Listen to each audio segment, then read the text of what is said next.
Section 8, Part 1, Chapter 2, continued, of The Four Horsemen of the Apocalypse by Vicente Blasco Ibáñez. This recording is in the public domain. The fame of his vast territories and his wealth in stock reached even to Buenos Aires. Everyone knew of Madariaga by name, although very few had seen him. When he went to the capital, he passed unnoticed because of his country aspect. The same leggings that he was used to wearing in the fields, his poncho wrapped around him like a muffler, above which rose the aggressive points of a necktie, a tormenting ornament imposed by his daughters, who in vain arranged it with loving hands that he might look a little more respectable. One day he entered the office of the richest merchant of the capital. "Sir, I know that you need some young bulls for the European market, and I have come to sell you a few." The man of affairs looked haughtily at the poor cowboy. He might explain his errand to one of the employees. He could not waste his time on such small matters. But the malicious grin on the rustic's face awoke his curiosity. "And how many are you able to sell, my good man?" "About 30,000, sir." It was not necessary to hear more. The supercilious merchant sprang from his desk and obsequiously offered him a seat. "You can be no other than Don Madariaga."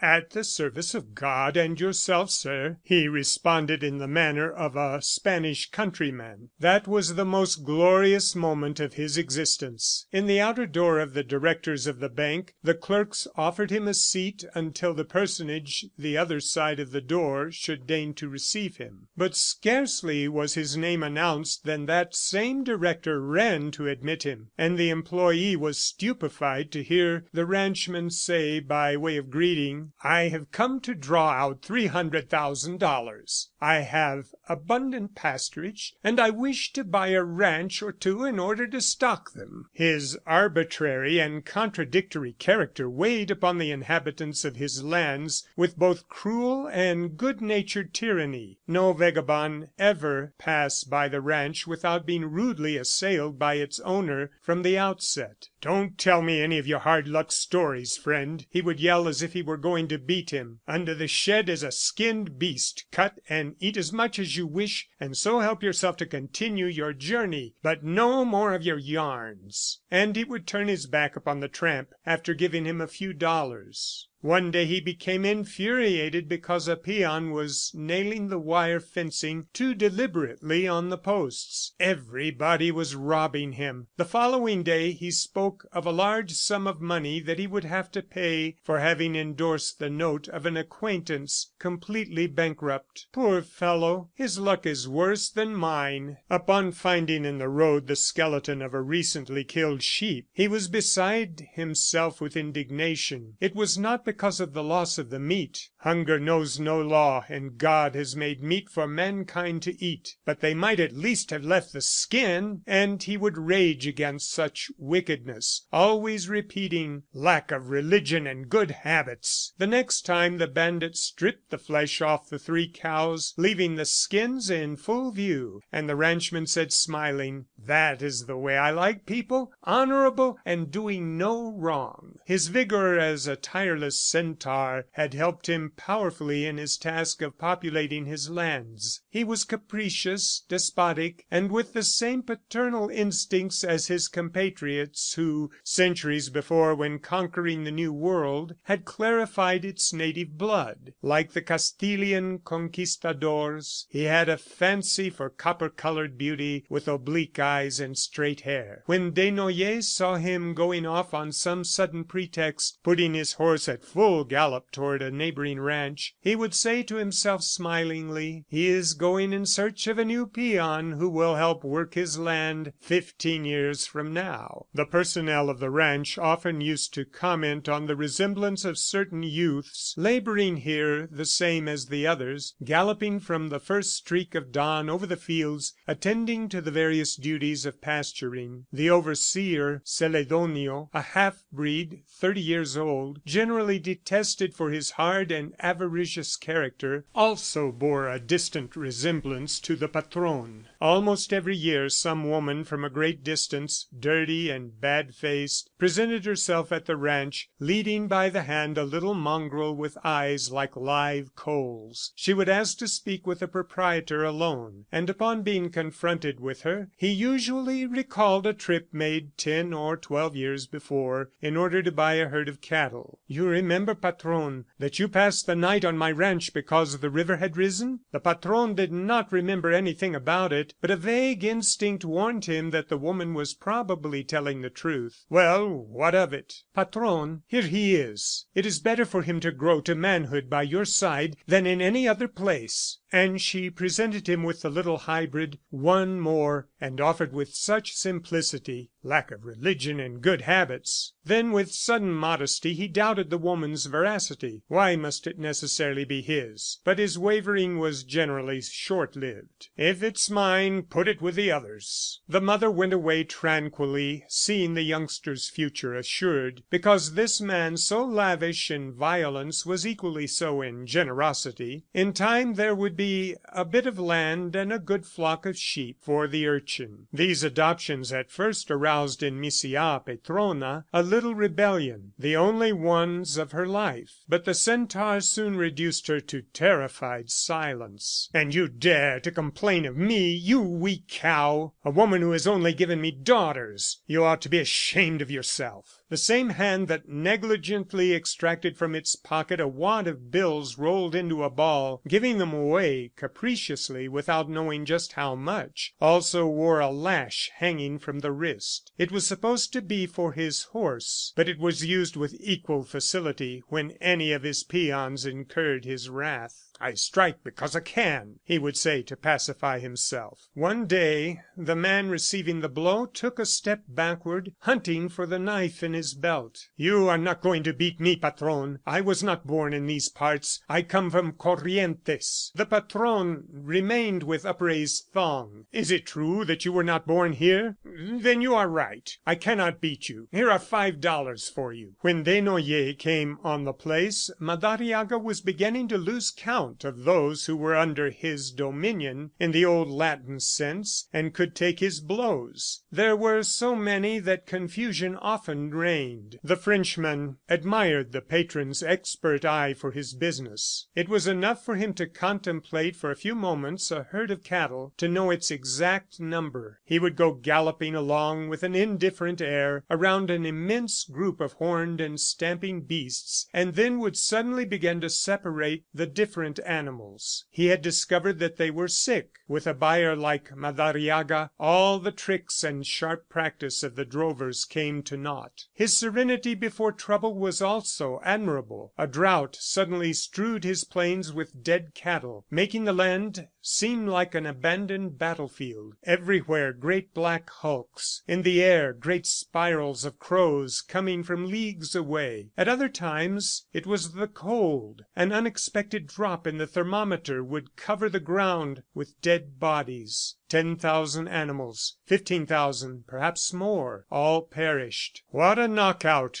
Madariaga would exclaim with resignation. "Without such troubles, this earth would be a paradise. Now, the thing to do is to save the skins." And he would rail against the false pride of the immigrants, against the new customs among the poor, which prevented his securing enough hands to strip the victims quickly, so that thousands of hides had to be lost. Their bones whitened the earth like heaps of snow. The peoncitos, little peons, went around putting the skulls of cows with crumpled horns on the posts of the wire fences, a rustic decoration which suggested a procession of Grecian lyres. "It is lucky that the land is left anyway," added the ranchman. He loved to race around his immense fields when they were beginning to turn green in the late rains. He had been among the first to convert these virgin wastes into rich meadowlands, supplementing the natural pasturage with alfalfa. Where one beast had found sustenance before, he now had three. "The table is set," he would chuckle. "We must now go in search of the guests." And he kept on buying at ridiculous prices herds dying of hunger in others' uncultivated fields, constantly increasing his opulent lands and stock.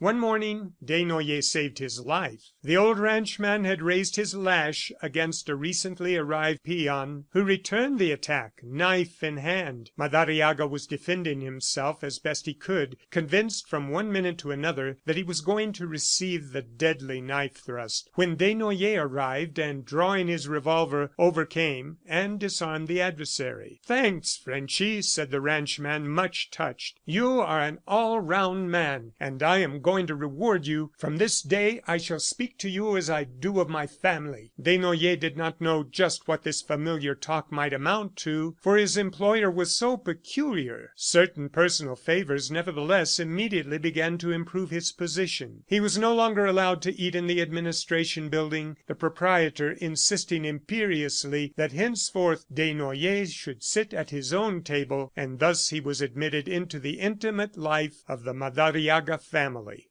End of Section 8. Recording by Tony Oliva, Albuquerque, New Mexico.